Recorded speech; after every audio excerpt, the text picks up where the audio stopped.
Biblia, por favor, en el Evangelio de Lucas capítulo 10, verso 25. Lucas 10, verso 25.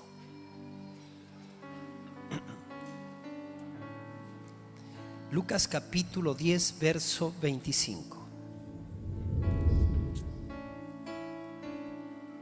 ¿Ya la encontraron? Vamos a orar.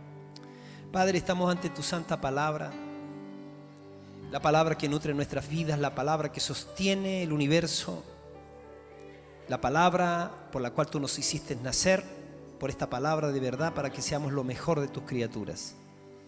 Pedimos la inspiración de tu Espíritu Santo, que nos suministres, que nos impartas. Queremos establecernos en la palabra, Señor. Gracias porque viene vida, viene unción para nosotros. En el nombre glorioso de Jesús. Amén.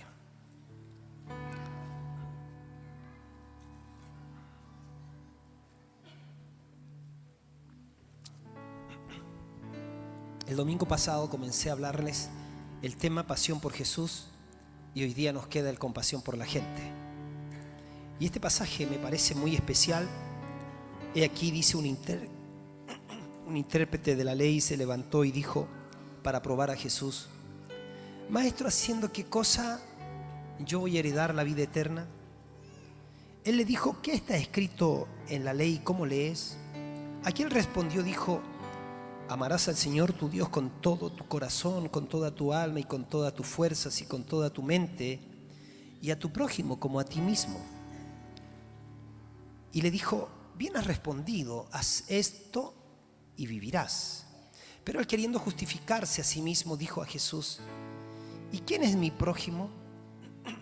Respondiendo Jesús dijo: un hombre descendía de Jerusalén a Jericó y cayó en manos de ladrones, los cuales le despojaron e hiriéndole se fueron dejándole medio muerto.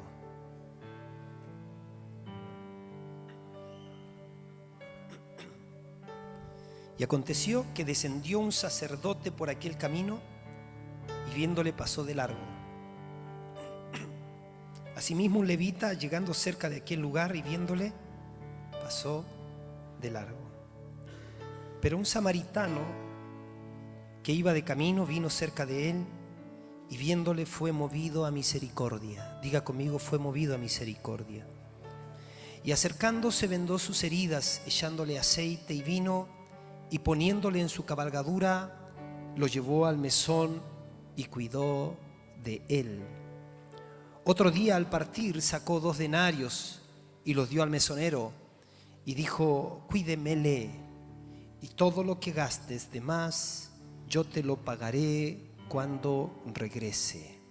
¿Quién pues de estos 3 te parece que fue el prójimo del que cayó en manos de los ladrones? Él dijo: el que usó de misericordia con él. Entonces Jesús le dijo: ve y haz tú lo mismo. La semana pasada, el domingo pasado, les hablé sobre el mayor componente del tabernáculo de David que Dios restauraría en los últimos tiempos. Y en las células nosotros aprendimos que el móvil del corazón de Jesús fue la pasión por Dios y la compasión por la gente. Aprendimos también que la restauración del tabernáculo de David más bien no es cuando Dios profetiza que en los últimos tiempos va a restaurar el tabernáculo de David.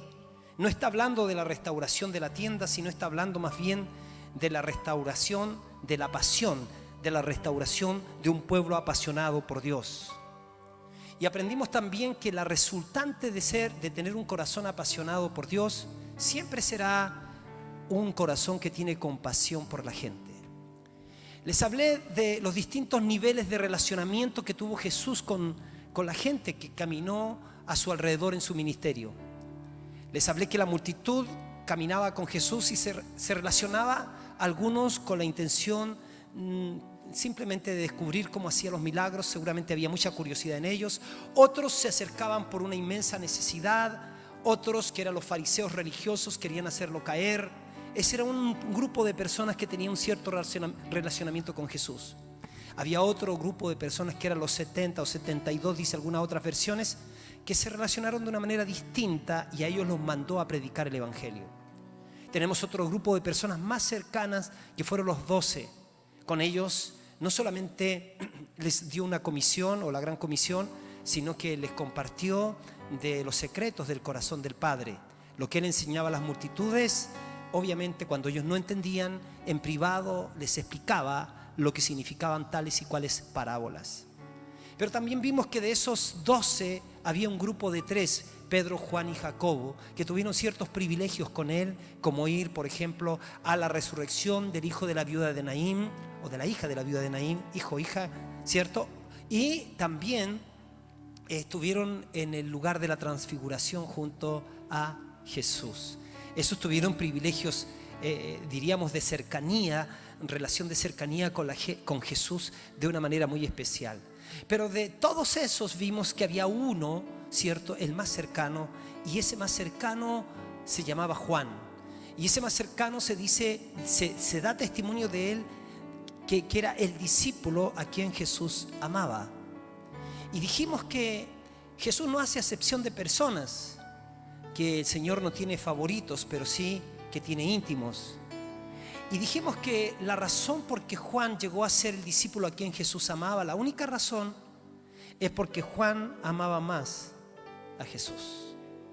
O sea, todos los demás tenían el mismo privilegio de poner su cabeza en el costado de Jesús, pero solamente Juan hizo uso de ese privilegio. Y llevábamos esa verdad a la realidad de hoy. Póngame atención, por favor. Cualquier otra conversación la conversa en otro momento, pero ahora no se pierda esta palabra. Estoy diciendo entonces de que Jesús, al habernos llamado a nosotros, cuando la gracia golpeó a nuestra puerta, a partir de ahí todos nosotros tenemos acceso libremente, por haber creído en Jesucristo, tenemos acceso, por habernos arrepentido y haber creído en Jesucristo, al perdón de todos nuestros pecados. Pero no solamente eso, tenemos acceso a acercarnos confiadamente al trono de la gracia para alcanzar la ayuda oportuna. Quiere decir que todos nosotros tenemos ese privilegio de ser los que ponemos nuestra cabeza en el corazón o en el pecho de Jesús. Todos nosotros podríamos llegar a ser esa gente totalmente consagrada a Dios. Todos nosotros, por una decisión personal, porque ya el Señor nos abrió la puerta, podemos ser esos santificados para Dios, esos consagrados para Dios, esos maduros de Dios, esa gente que vive para Dios haciendo la voluntad de Dios.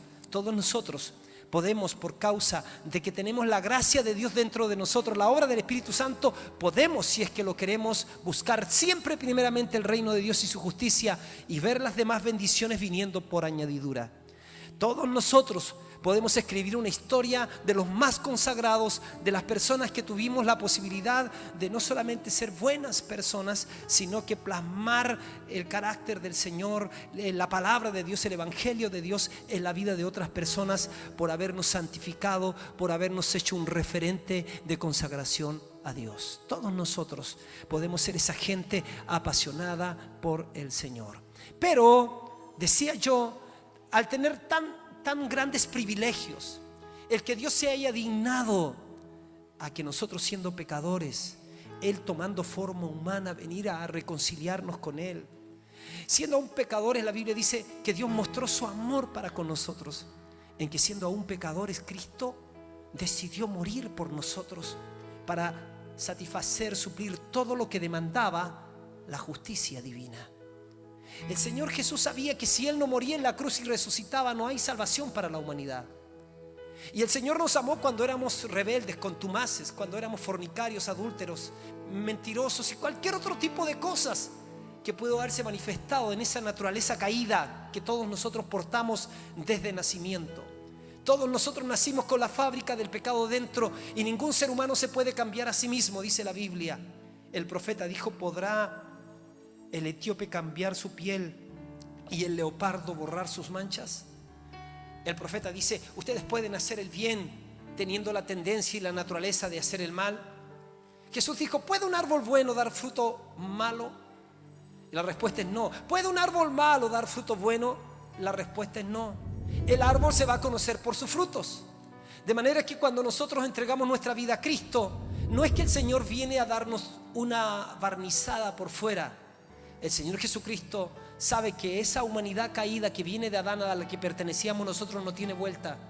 El Señor Jesucristo viene proclamando el reino de Dios y diciendo que para entrar a ese reino hay que nacer de nuevo, hay que experimentar un milagro sobrenatural. Los milagros son sobrenaturales, una irrupción sobrenatural del Dios Todopoderoso, en que Él te invita, en que Él te abraza, en que Él hace todo lo necesario para que nosotros tengamos acceso a Él. El Señor dice: no solamente al morir por ti en la cruz, yo voy a pagar todo lo que demandaba la justicia divina contra ti.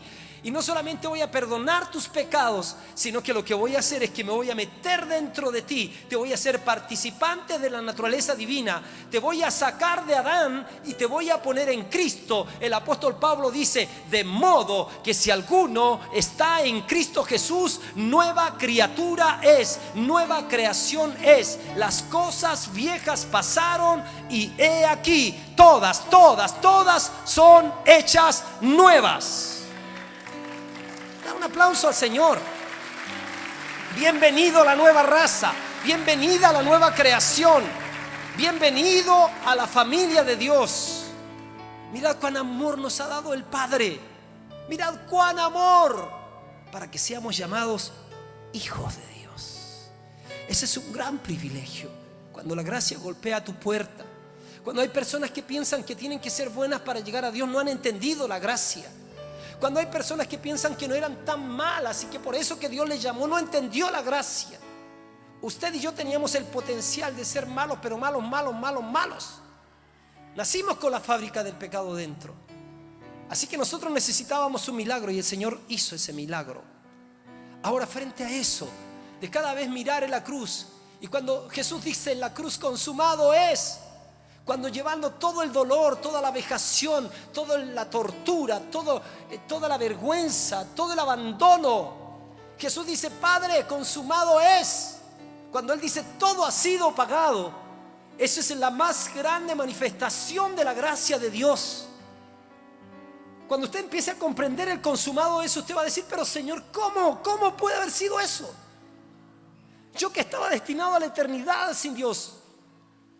Si hoy día a Dios se le placiera fulminar a toda la raza humana y escribir la historia de la eternidad como una raza extinguida, Él no sería injusto si hiciera eso. Porque la razón por la que todos nosotros estamos teniendo acceso a Él no es por nosotros, es por su gracia.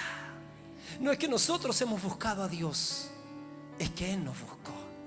No es que yo lo busqué. La Biblia dice que el hombre natural no puede entender a Dios, ni tampoco lo busca. Es Él que salió a nuestro encuentro. Es Él que vino del cielo y Él cruzó al otro lado de la vereda para encontrarse con nosotros. A diferencia de nosotros, que cuando tenemos una molestia con alguien, nos pasamos al otro lado de la vereda para no encontrarnos con la persona. Pero Dios cruzó, y no cruzó una vereda. El Señor, siendo Dios, no estimó el ser igual a Dios como cosa que aferrarse, sino que tomó forma humana y se hizo semejante a nosotros. Él se cansó, Él sufrió, Él lloró, Él rió, Él tuvo hambre, Él tuvo sed, con la única diferencia: fue tentado en todo, pero sin pecado. Él fue invitado a pecar en todo, porque la tentación es una invitación a pecar, pero Él no cedió a la tentación. Él no pecó. Y Él sabía que para poder redimir a la humanidad tenía que ir a la cruz, porque Dios es amor, pero Dios también es justo. Y Él no podía no aplicar la justicia ante las leyes quebrantadas por la raza humana. El Señor Jesús nos representa a todos nosotros como hombre. Vivió en esta tierra dependiendo del Espíritu Santo, y Él murió por nosotros, y la muerte no lo pudo retener, y resucitó al tercer día, abriéndonos el camino nuevo y vivo. Ahora, por creer en Él, tenemos acceso al lugar santísimo. Por creer en Él podemos hablar con Él, poner nuestra cabeza en el pecho de Jesús y no escuchar el cardia, no escuchar el tum tum, sino que ninguno se pierda, que todos se salven, que ninguno se pierda, que todos se salven. Él sabía, póngame atención en esto, que para llevar adelante esa misión no lo podía hacer con gente con corazones apáticos. No lo podía hacer con gente incrédula, con escepticismo en el corazón. No lo podía hacer con gente con corazones fríos. Tenía que hacerlo con gente con corazones ardientes. Por esa razón Él dijo: ustedes no van a hacer la obra solo, yo voy a hacerla a través de ustedes. Yo voy a enviar el Espíritu Santo. Ustedes van a ser llenos del fuego del cielo, van a ser llenos del Espíritu Santo. Y el Espíritu Santo, obrando dentro de ustedes, les va a compartir la compasión que yo tengo en el corazón. Se las va a hacer sentir a ustedes. El Espíritu Santo va a hacer posible que ustedes estén dispuestos incluso a morir por mi causa si fuera necesario. No es una obra humana, es una obra divina. Yo hago la pregunta: ¿pero cree usted que haya cristianos que, sabiendo todo eso, puede llegar un momento en que no estén respondiéndole a Dios conforme al amor que les haya dado? Yo digo que cuando falta compasión por la gente es porque se perdió la pasión por Jesús. Hay gente entre nosotros, podría haber, que no está interesado en lo que nosotros estamos haciendo. Ellos están pensando que el modelo discipulado apostólico es una invención humana, y nosotros estamos diciendo: no, es la recuperación del espíritu de la gran comisión, es la recuperación de la pasión por Jesús y compasión por la gente. Hay personas que tienen la teología que piensan que Dios todo lo va a hacer. Dios hizo su parte, pero nosotros, para la salvación de la humanidad, tenemos que hacer la otra. Para nosotros ser salvos hay un solo sacrificio, y eso lo hizo Jesucristo. Y no hay ningún otro que muera por nosotros. Él murió una sola vez y para siempre. Pero para que la humanidad se convierta, Él cuenta con un contingente de hombres y mujeres que estén dispuestos a cumplir la gran comisión. Hombres y mujeres que estén dispuestos a cruzar los países, a cruzar los continentes, a ir a las poblaciones, a ir a las ciudades, a ir a todas partes predicando el Evangelio. Porque la Biblia dice que todo aquel que invoque el nombre de Jesús va a ser salvo. Pero ¿cómo lo van a invocar si no hay quien les predique, si no han oído de Él? ¿Y cómo van a oír de Él si no hay quien les predique? ¿Y cómo predicarán si no fueren enviados? Por eso nosotros estamos capacitando gente y los estamos enviando. Vayan a abrir células, vayan a ser discipulados uno a uno, vayan a predicar el Evangelio. Hermanos queridos, no puede ser que religiones falsas estén teniendo más gente, llegando a más gente que nosotros, que decimos que tenemos la verdad. Y cuando nosotros nos negamos de amar a la gente, de llevarles el Evangelio, entonces, mi querido, estamos fallando en la compasión por ellos. Porque inevitablemente un apasionado por Jesús definitivamente va a tener compasión por la gente. Ahora bien, la pasión se pierde. Cuando hay pasión, tu actitud cambia. Cuando hay pasión, hay gente que se apasiona por cosas naturales. Hay hombres que se apasionan por mujeres. Y cuando usted se enamoró, usted estaba apasionado, le pasó algo, eso se llama pasión. Y usted recorría del Cerro La Cruz hasta la quinta etapa de la 11 de septiembre a pie. ¿Qué le pasó? Es porque usted estaba enamorado. Usted se levantaba temprano, empezó a hacer las camas, le ayudó a lavar los platos a la mamá, le hizo hacer en la casa. ¿Qué? Se había enamorado, ella se enamoró. ¿Viste cómo cambió la niña? ¿Viste cómo cambió el niño? Ya empezó a echarse desodorante, a lavarse los dientes, empezó a mirarse al espejo, empezó a peinarse, a ponerse la mejor ropa. ¿Qué pasó? Se enamoró. ¿Dónde vas? Voy saliendo. Ya había pedido dinero al papá, ahora va caminando, no importa. La pasión lo justifica. Pasión por Jesús es algo parecido. Si yo estoy apasionado por Él, voy a estar dispuesto a hacer lo que sea necesario. Pero ¿sabes qué? Esta pasión no es algo que radique de nosotros. Esta pasión tiene que ser el resultado de haber recibido la revelación de su gran amor en el corazón. O sea, cuando tú no comprendes de dónde te sacó Dios, no lo amas. ¿Sabes qué? ¿Sabes quiénes son los que más aman al Señor? Los que saben cuánto más se les ha perdonado. Porque al que más se le perdona, más ama. Al que más se le perdona, más ama. Aquel que no está ni ahí no tiene idea de lo que significó el sacrificio de Cristo por su salvación. No tiene idea que hay un cielo, que hay un infierno. No tiene idea que hay una sanción por el pecado. No tiene idea que la única manera de escaparse de esa sanción es creyendo en Jesucristo para que Él te haga una nueva persona. Cuando una persona se anda jactando de que, bueno, de alguna manera no era tan malo antes, entonces Dios lo llamó así como, bueno, como no eres tan malo, ven porque me sirves. no está entendiendo lo que significa que viene de una raza caída. Nosotros no teníamos opción de cambiarnos. Fue su gracia que golpeó nuestra puerta. A partir de ahí, cuando entiendes que Él te perdonó, cuando entiendes que te hizo su hijo, su hija, cuando entiendes que tu nombre está escrito en el libro de la vida, cuando entiendes que el Espíritu Santo vino a ti, ahí empiezas a entender por qué tanta gente entregó su vida por Cristo. Ahí empiezas a entender por qué los apóstoles que estuvieron con Él, la gran mayoría excepto Juan, los demás todos murieron como mártires. Ahí empiezas a entender por qué la historia del cristianismo está escrita y está regada por la sangre de los mártires. Ahí empiezas a entender por qué hubo personas que fueron capaces de viajar de un continente a otro continente para predicar el evangelio en lejanas tierras. Algunos murieron en la travesía. Otros fueron a vivir a esos lugares y estuvieron con los nativos y crecieron con ellos, envejecieron con ellos y murieron. Ahí quedaron sus huesos, entregaron sus vidas. Personas que entregaron sus vidas, algunos no se casaron por la obra misionera. Era necesario llegar con el evangelio que iba a hacer libre al hombre, que lo iba a sacar del reino de las tinieblas y lo iba a poner en el reino de la luz. Hoy en día nosotros necesitamos entender que nada es gratis en la vida. Y aun cuando tú sabes que la salvación es gratis, mi amigo, mi amiga, no es gratis. Es gratis para ti porque no te costó nada, pero al Padre le costó la vida de su Hijo. A Jesucristo le costó ir a la cruz. Él no hizo un show, Él fue como ser humano a la cruz. Él experimentó los dolores de la muerte. Él en algún momento experimentó lo que todos nosotros, cada uno en particular, merecía experimentar por causa del pecado. La lejanía total de la gracia, de la vida, la realidad de la muerte y del dolor y del sufrimiento. Jesús en algún momento en la cruz dijo: Dios mío, ¿por qué me has abandonado?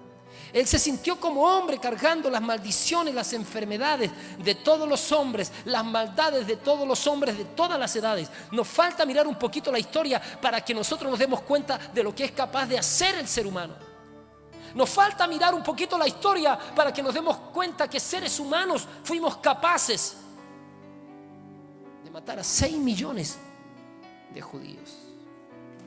6 millones. Se hizo botones de sus huesos. Se sacó sus cabellos para hacer trajes, para hacer almohadas. Se hizo materia prima con seres humanos. Nos falta mirar y abrir un poquito más los ojos para que nos demos cuenta de lo que somos capaces de hacer con una criatura de 1 a 2 semanas en el vientre de una mamá.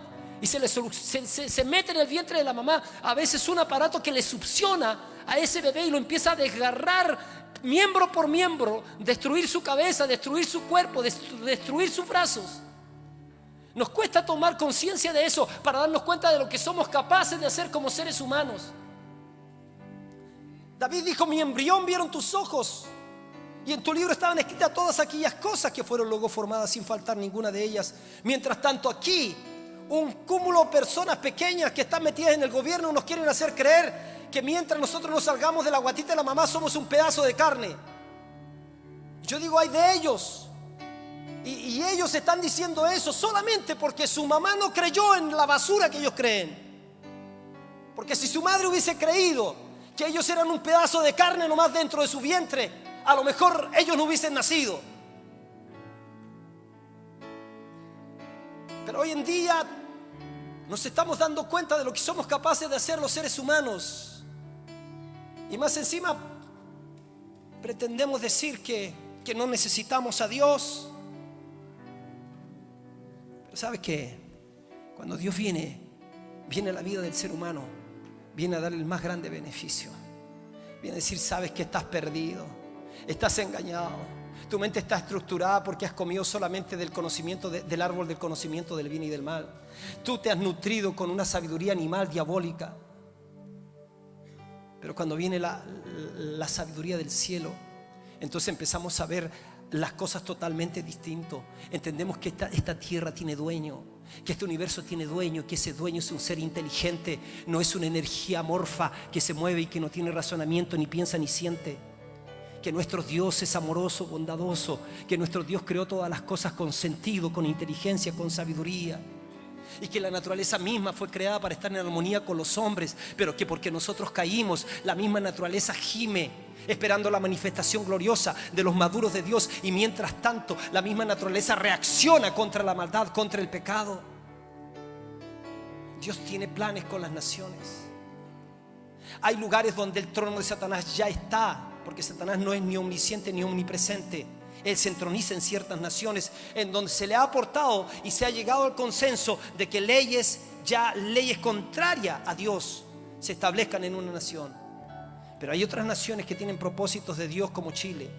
Dios ha hablado para nuestra nación.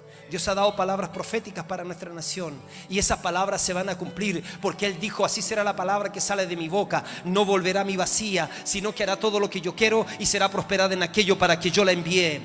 Así que la palabra de Dios sigue vigente la palabra de Dios. Solamente Dios está esperando una generación que la crea. Solamente Dios está esperando una generación que se deje inseminar por la palabra, por la semilla que salió de la boca de Dios. Él de su voluntad nos hizo nacer por la palabra de verdad. ¿Y sabes qué? Esa palabra en el griego quiere decir semilla, viene de semen. Viene de que todo para que dé a la vida tiene que ser inseminado. Y nosotros para nacer tuvimos que ser inseminados por la palabra de Dios que vino a nuestro espíritu.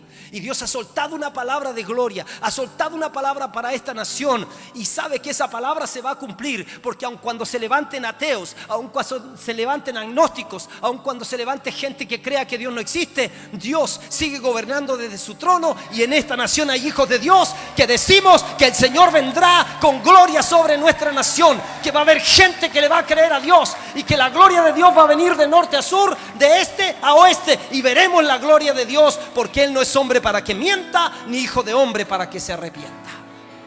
Lo que Él ha dicho se va a cumplir. Ahora bien, gracias a Él que Él insiste con nosotros. Yo le digo: Señor, que nunca mi corazón se desvíe.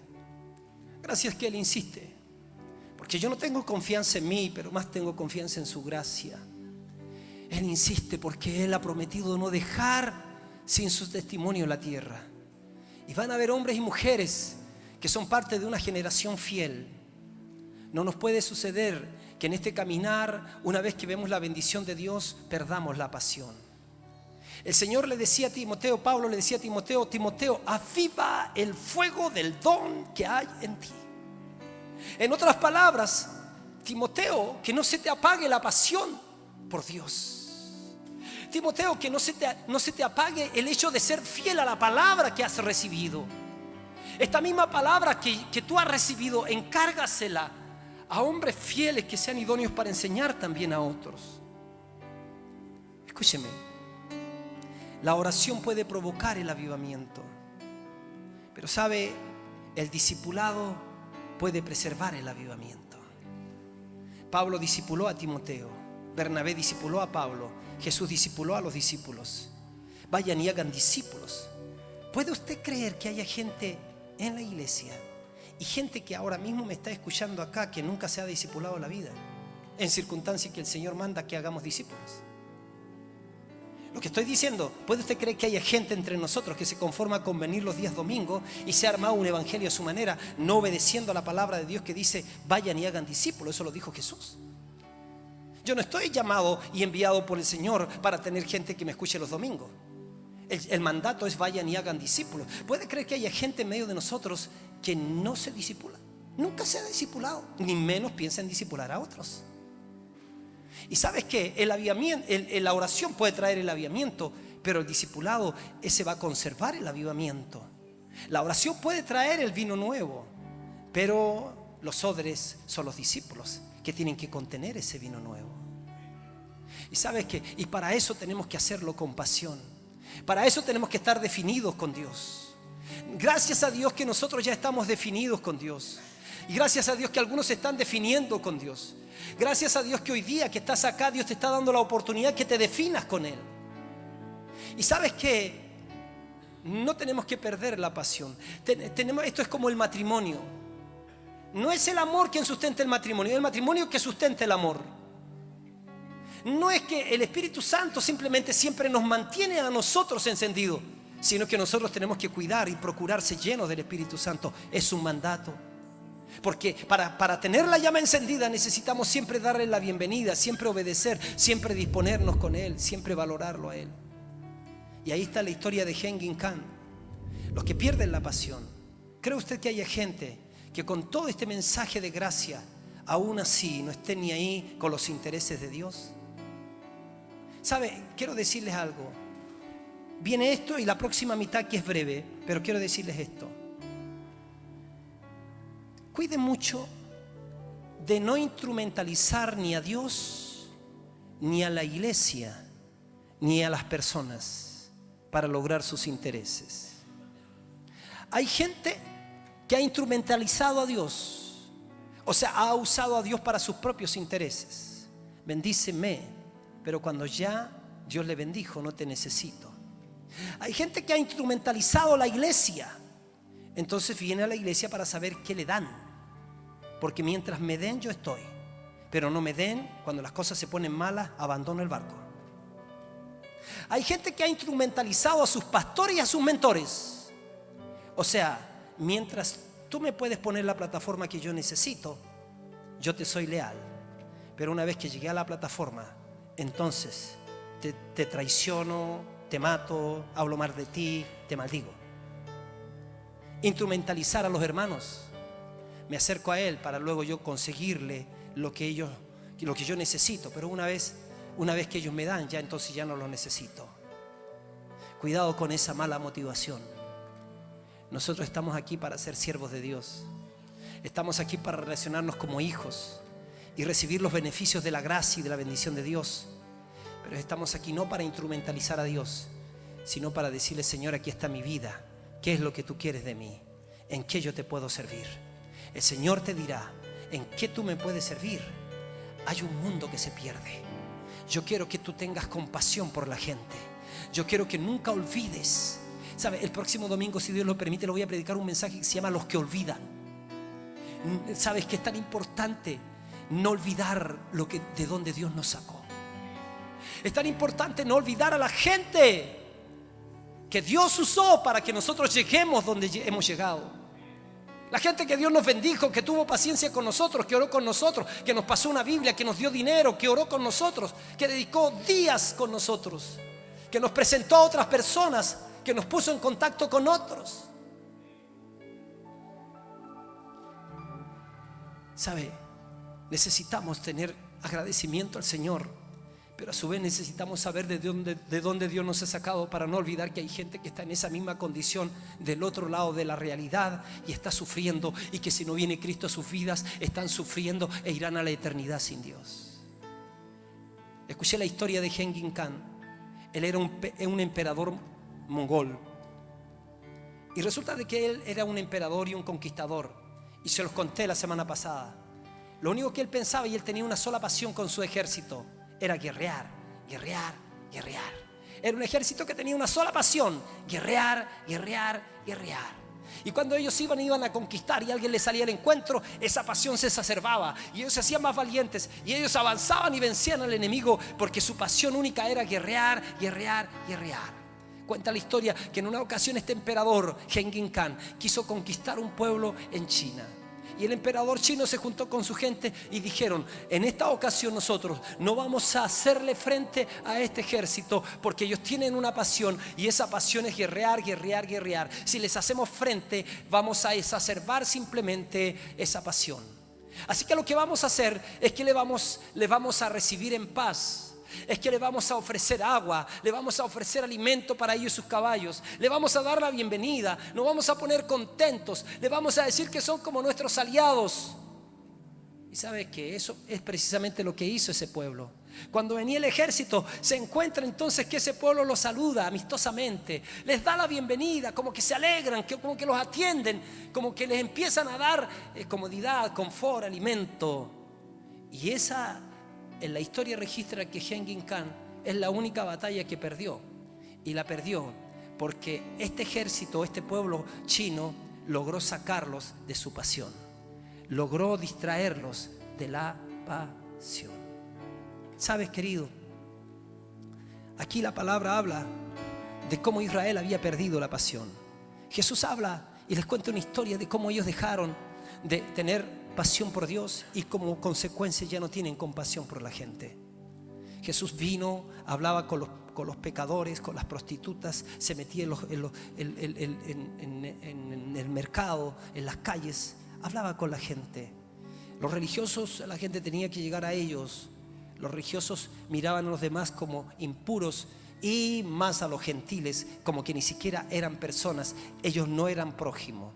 Y Jesús les cuenta la historia del buen samaritano. Y les dice, cierto, que un hombre iba de Jerusalén a Jericó y que vinieron unos hombres malvados y lo patearon, lo agredieron, lo dejaron medio muerto. Y dice que venía un sacerdote que era judío, y dice que se cruzó para la otra calle, lo vio, se cruzó para la otra calle y pasó de largo. Dice que luego venía un levita, un ayudante del sacerdote, vio al herido, lo vio, dice, pasó al otro lado, la otra calle, y pasó de largo. Y Jesús le dice, pero venía un samaritano, aquella persona que ustedes consideran que no son su prójimo, porque Jesús está contando esta historia a raíz de la pregunta que le hacen a él, ¿quién es mi prójimo? Y le dice, ese que no es prójimo, ese que ustedes consideran que no vale nada, ese hizo lo correcto, porque ese dice que va caminando. Mira, el que los demás consideran que no es, Jesús dice, lo señala y dice, él tuvo la actitud adecuada. El gentil tuvo la actitud adecuada. El mensaje para los israelitas es: ustedes están siendo invitados a la cena y ustedes no están viniendo, pero ese que ustedes consideran que no es, que es indigno, que no es prójimo, ese está haciendo lo que ustedes deberían de hacer. Yo quiero preguntarte, ¿no será que está pasando lo mismo con algunos de ustedes? Que ustedes están mirando al lado y están diciendo, bueno, yo llevo años, yo sé esto otro, yo he sido educado en la buena palabra, pero mientras tanto, si estás viendo al caído, te pasas de lado. O sea, no estás involucrado en la obra. ¿De qué te sirve todo lo que tú sabes? ¿Cuánta gente tienes a tu cargo? ¿Cuántas células estás atendiendo? ¿Cuántas horas estás orando? ¿A cuánta gente le estás haciendo acompañamiento inicial? ¿De qué te sirve todo lo que tienes? ¿O no será que te pasas al otro lado porque mucha incomodidad, porque tú ya no sé en dónde estás? Pero ahí viene este de Samaria, a este porque nadie apuesta. Dice que se detuvo, fue movido a compasión, porque mientras el otro tenía la enseñanza y los privilegios del sacerdocio, mientras el otro tenía la enseñanza y los privilegios de ser levita, este tenía un corazón, el samaritano tenía un corazón correcto. Mientras ese otro tenía los títulos, esos dos tenían los títulos, ese otro tenía un corazón correcto. Fue movido a compasión y se detuvo. ¿De qué les estoy hablando? Les estoy diciendo de que, mire, ¿se acuerdan cuando les dije que Jesús dijo, la verdad, la mies es mucha y los obreros son pocos? ¿Sabe qué es ser un obrero? Un obrero no es venir el día domingo a sentarse a escuchar la palabra. De esos hay mucho en todas las iglesias. Un obrero es aquel que dice, pastor, yo me quiero hacer cargo de uno, de dos, de tres. Yo quiero atender a aquel que lo necesita. Yo quiero atender al desesperado. Yo quiero atender al cojo, al tuerto, al mudo, al ciego. Yo quiero atender a aquel que está atrapado en la droga. Yo quiero atender a aquel que viene saliendo de la prostitución, aquel que viene saliendo de la cárcel. Yo quiero atender a aquel que engaña a su mujer. Yo quiero atender a aquel hijo que no tiene papás. Yo quiero atender a aquella mujer maltratada. Yo quiero enseñarle del amor de Cristo. Yo quiero enseñarle a defenderse. Yo quiero sacarla de la condición de donde está. Pero eso va a significar que te detengas. A veces me espanta de ver gente que lleva años y no son capaces de vencer sus propios problemas. Toda la vida aproblemados.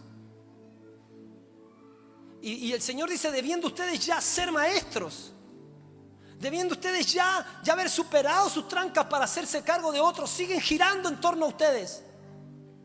Y en vez de ser un alivio para los pastores, son una preocupación más.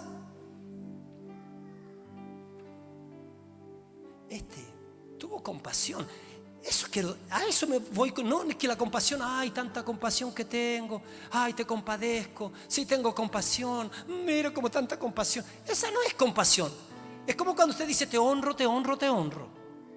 Usted va a la casa de su papá y le dice, papá, te honro, te honro, te honro. papá dice, ¿qué cuestión es esa? ¿Qué canción es esa? Pero cuando tú saques a tu papá a comer, cuando saques platita de tu bolsillo y se la deposites, cuando veas que su cama a lo mejor está viejita y le compras una mejor cama, eso es honrar.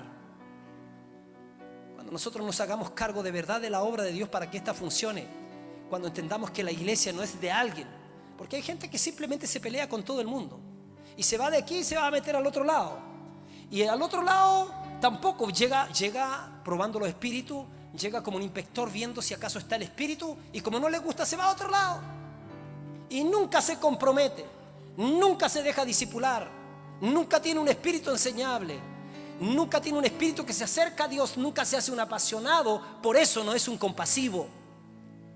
Pero el que tiene compasión toma conciencia de dónde fue sacado y dice, Señor, ya voy a arreglar mi agenda, porque de verdad, ¿de qué le sirve al hombre si ganare todo el mundo y sufrir la pérdida de su alma? Señor, no vale la pena agrandar más y más mis graneros. No digo que no debes de prosperar, pero digo que primeramente hay que buscar el reino de Dios y su justicia, y las demás cosas van a ser añadidas. Ahí este samaritano se detuvo, fue movido a compasión, y dice que con el vino, dice que lavó sus heridas, dice que con el aceite, dice que enjugó sus heridas, lo subió a la cabalgadura. En este tiempo sería, lo subió al auto, le pagó el colectivo, le pagó el pasaje, y dice que lo llevó al mesonero, que era un lugar, que era como una casa en donde se recibían a las personas que podían parar en el camino, y ahí comían ciertas cositas, era como una cosa de paso. Lo llevó al mesonero y le dijo que sacó dinero de su bolsillo y le dice, cuídemele, y si gasta de más, yo te lo voy a devolver cuando regrese. Quise tomar este pasaje para hablarle de que este es un obrero, que cuando Jesús dijo, a la verdad la mies es mucha y los obreros son pocos, este es el ejemplo de ser un obrero. No me diga a mí cuántas veces se ha leído la Biblia usted, ni siquiera me diga cuántas horas ora usted. Fruto, fruto, fruto, muestre fruto. Comprométase con Dios y con la obra. Lo demás es religión. Ve que con lo que confrontó Jesús sabían mucho, pero no hacían nada. No se comprometían con la gente, no había tiempo.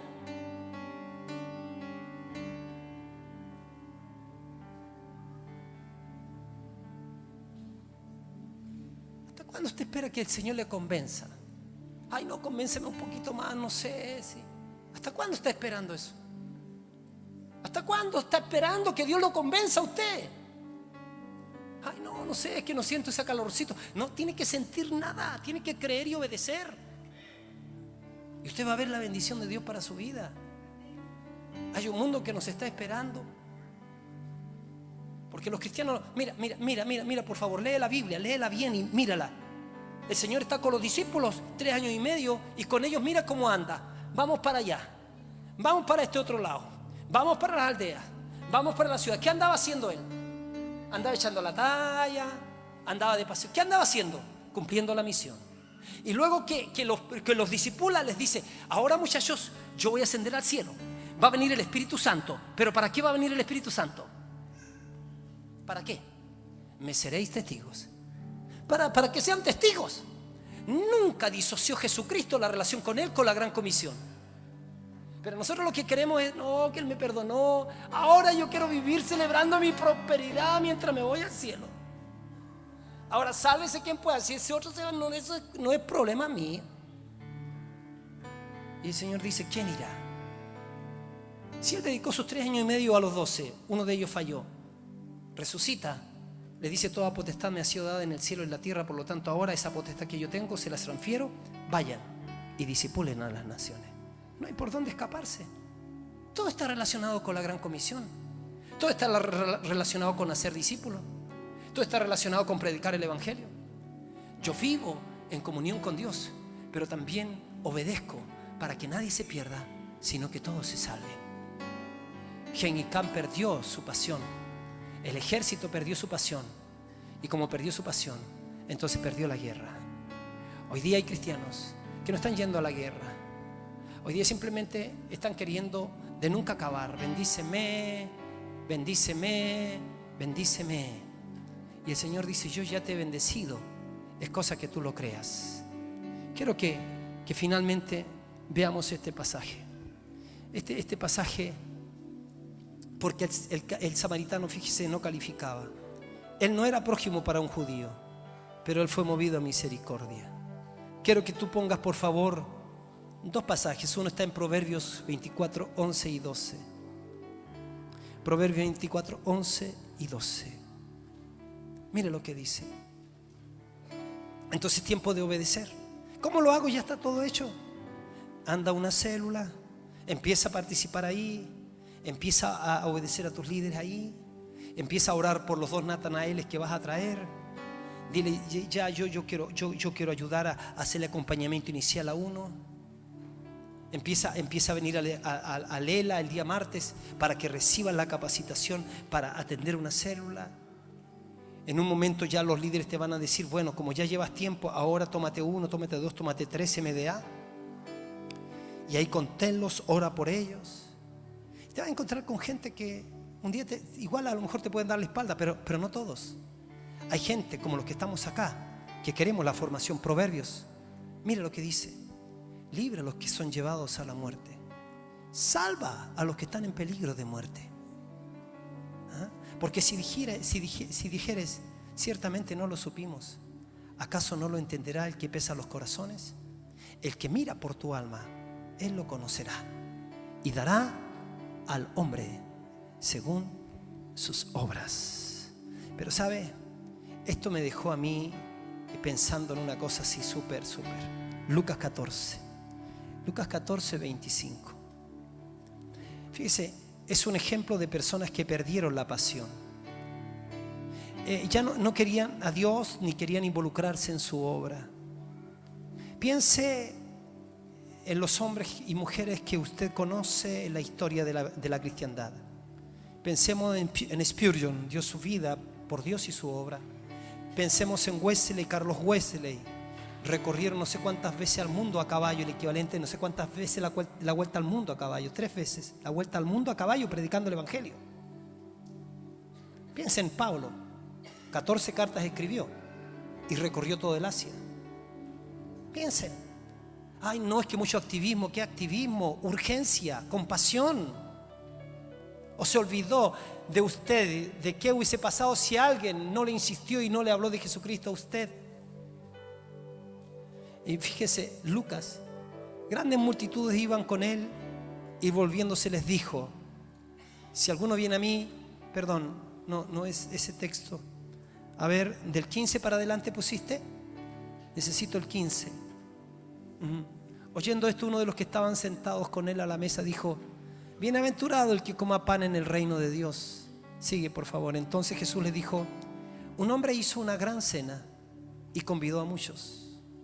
Y a la hora de la cena envió a sus siervos a decir a los convidados. Dice que convidó a muchos. Y dice que a la hora de la cena envió a sus siervos a decir a los convidados: venid, que ya todo está preparado. Y todos a una comenzaron a excusarse. El primero dijo: he comprado una hacienda y necesito ir a verla. Te ruego que me excuses. Podría haberla ido a ver otro día, pero no. Otro dijo: he comprado 5 yuntas de bueyes y voy a probarlos. Te ruego que me excuses. Y pregunto: ¿se puede probar eso? O sea, ¿se puede postergar para otro día? También. Otro dijo: acabo de casarme, por tanto no puedo ir.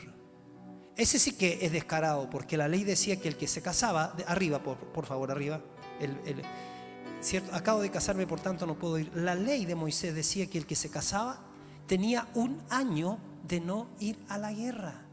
O sea, este sinvergüenza tenía tiempo de sobra. Podría haber invitado de más a su mujer, pero se excusa con una excusa que ni él mismo se la cree. No puedo ir. Pero mira lo que dice: vuelto el siervo hizo saber estas cosas a su señor. Aquí entonces entonces enojado el padre de familia, dijo a su siervo: ve pronto por las plazas y las calles de la ciudad y trae acá a los pobres, los mancos, los cojos y los ciegos. Y dijo el siervo: Señor, se ha hecho como mandaste. Los pobres, los mancos, los cojos y los ciegos ya están, y aún hay lugar, Señor. Y dijo el Señor al siervo: ve por los caminos y por los vallados y fuérzalos a entrar. No está hablando de un forzarlos obligado, sino de un seducirlos. Sedúcelos para que entren, para que se llene mi casa. ¿Sabe? Esto a mí me dejó loco. Porque fíjese que ¿cuáles fueron las excusas? Mire, les estaba yendo bien o mal a esta gente, verso 18.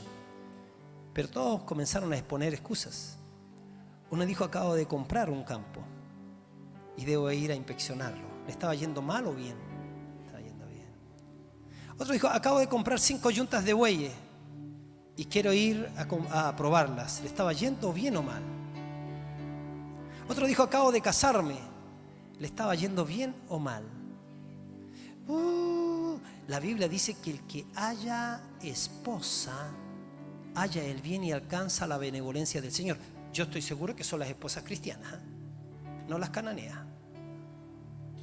Porque te casas con una cananea o con un cananeo y garantízate años de sufrimiento, y Dios no tiene la obligación de bendecir esa relación.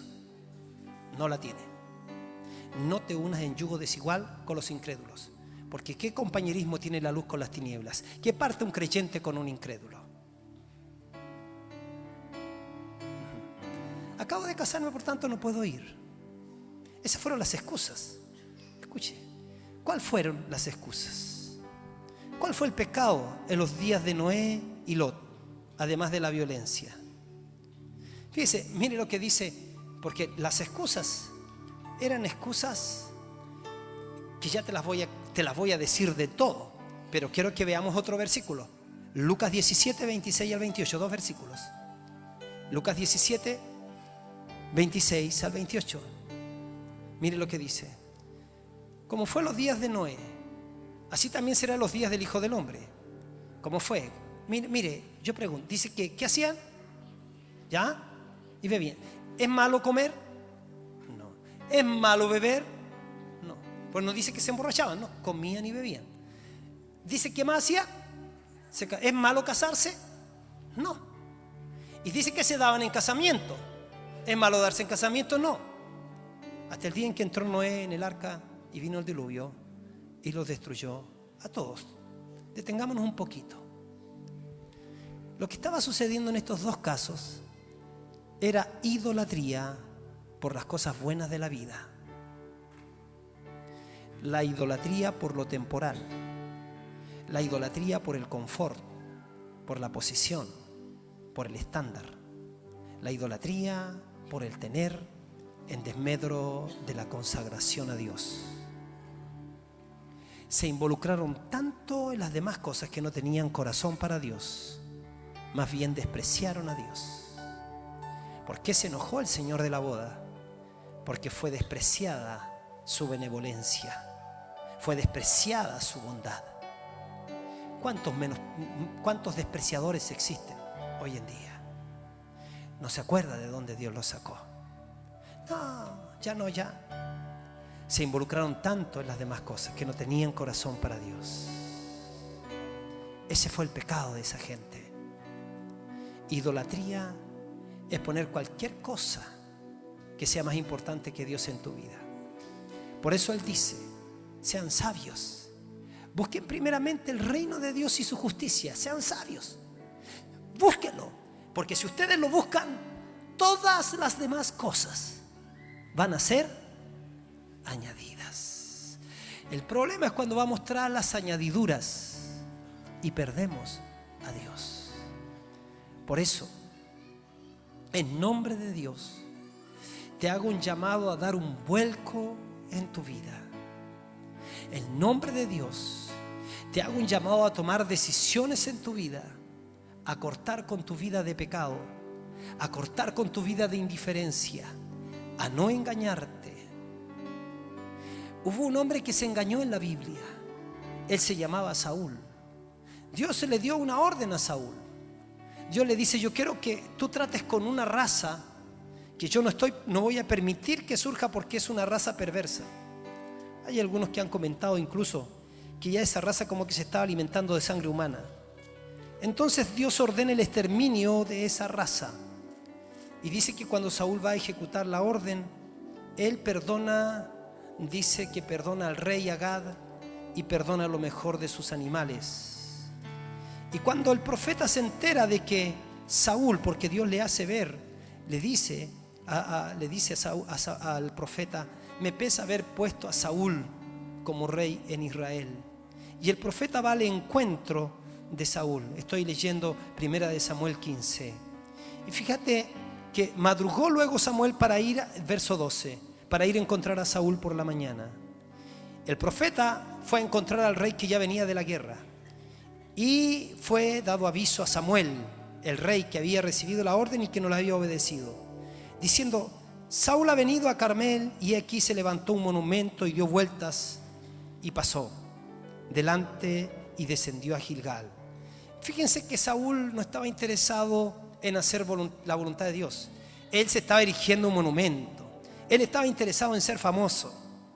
Entonces, fíjense que cuando vino pues Samuel a Saúl, y Saúl le dijo, Saúl, el que había desobedecido, el verso 13: bendito seas tú de Jehová, le dijo al profeta, yo he cumplido la palabra de Jehová. Y Samuel entonces dijo, porque se escuchó esto: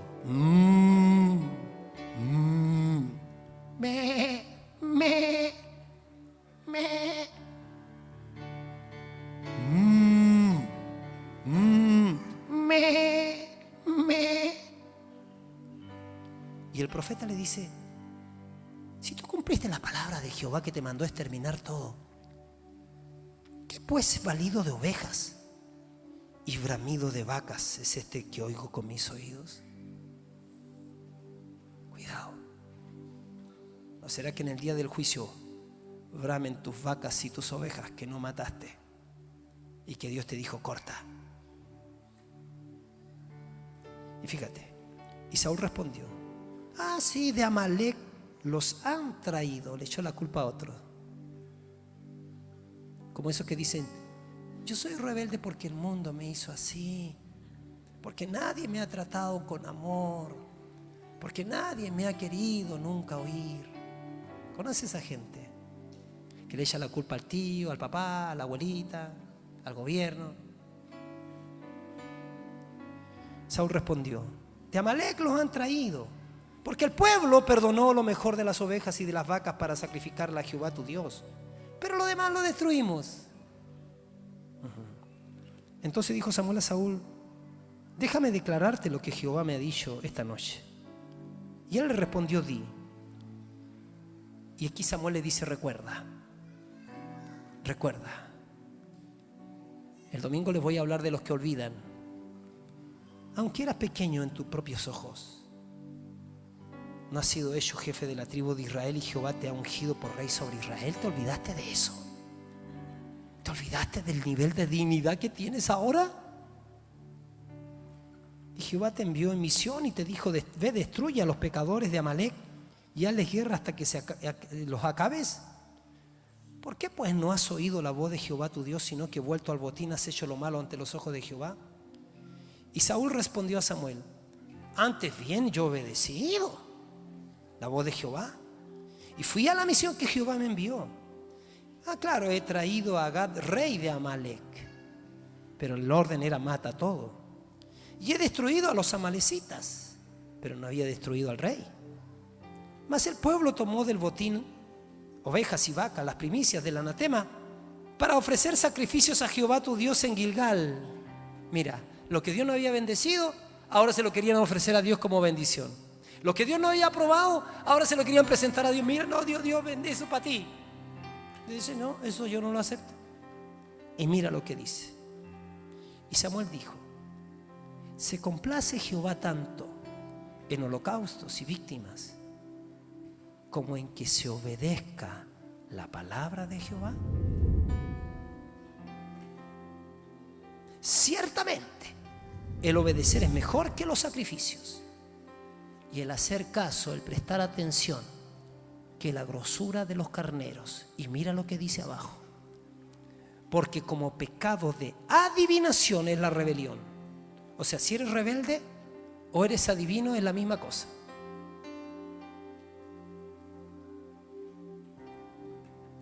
Y como ídolo, idolatría, la obstinación. Se obstina, obstinado, si lo hago nomás. No lo haga, no lo hago nomás. Obstinado, obstinada. Por cuanto tú desechaste la palabra de Jehová, Él también te ha desechado para que no seas rey.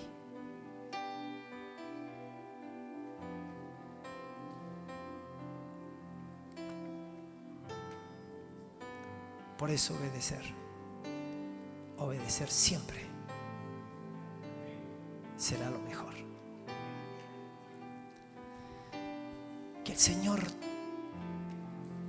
te llame y que tú respondas, porque Él te está llamando. Si tú has estado a media, arrepiéntete de caminar a media. Si estás que yo no sé de dónde soy, defínete. La gente nos necesita. Ponte en las filas del reclutamiento. Preséntate, diga: Señor, respondo a tu llamado.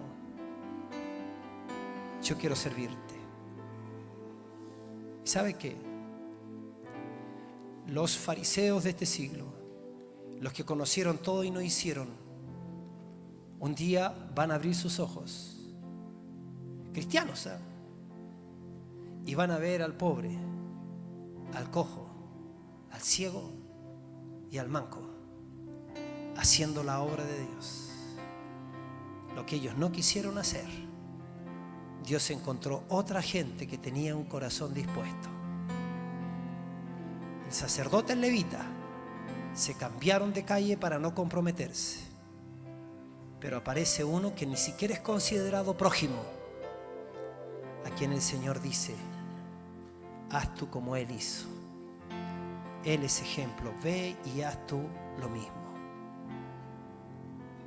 Hay iglesias en el Apocalipsis de que la Biblia dice: pero tengo contra ti que has perdido tu primer amor. Y le dice: yo te aconsejo que te arrepientas. Es un llamado al compromiso, es un llamado urgente a la iglesia. No es para los de afuera, a la iglesia. Les dice así, lo estoy leyendo, dice: yo conozco tus obras. A Éfeso dice: yo conozco tus obras, tu arduo trabajo y paciencia.